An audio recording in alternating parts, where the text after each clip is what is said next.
જિગ્નેશભાઈનું જે નિવેદન છે તે વ્યક્તિગત ત્યાં અસ્તિત્વની લડાઈમાં જે પાર્ટીના પ્રશ્નો હોય એમાં એનું નિવેદન છે, પરંતુ નિવેદનમાં એમણે જે ભાષાનો ઉપયોગ કર્યો છે, જે વાત કરી છે અને જે અહમથી વાત કરી છે એને હું વખાડું છું.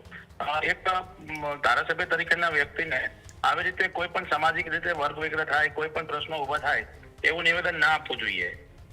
કિરીટ પટેલ પણ એ જ વ્યક્તિ છે કે જેને સરકાર સામે હંમેશા બાયા ચડાવી છે. અમારી એ લડાઈમાં પણ એ ખંભે ખંભો મિલાવીને આગેવાનીમાં રહ્યા છે.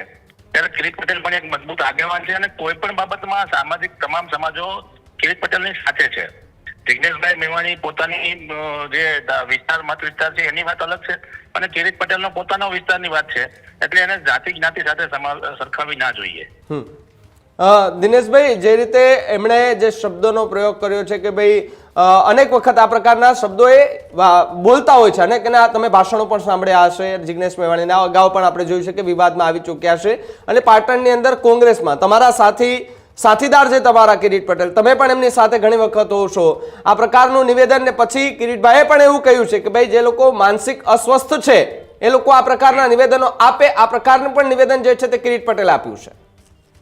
જો કિરીટભાઈ શું કહી રહ્યા છે એ બહુ મહત્વની બાબત છે, પણ સાથે સાથે જિગ્નેશભાઈ જેવા વ્યક્તિ ધારાસભ્ય તરીકેના અને એક સમાજના પ્રતિષ્ઠિત આગેવાન તરીકે એમનું આ નિવેદન નિંદાને પાત્ર છે.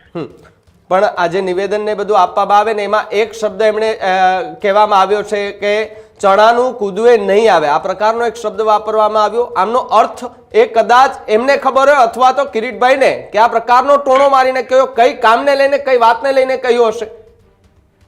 મેં આપને કીધું એમ કે પોતાના અસ્તિત્વની લડાઈ લડતા વ્યક્તિઓ જયારે બીજાને ચેલેન્જ કરે ત્યારે જોવું જોઈએ કે આપણે આજે કઈ સ્થિતિમાં લડી રહ્યા છીએ.